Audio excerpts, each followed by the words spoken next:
So today would have been our Miniature Mayhem Gala, but instead the four of us are gathered here to unveil our new steam Loco, which the four of us have put in a loan to the club to be able to afford. So this is the club's first ever locomotive and the first ever steam Loco for the club.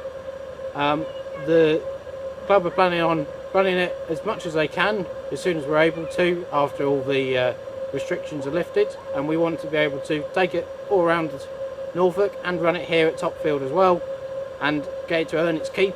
So yeah, without any further ado, Mr. Chairman, would you like to unveil it? Gives me the great pleasure of unveiling our new engine to Harney.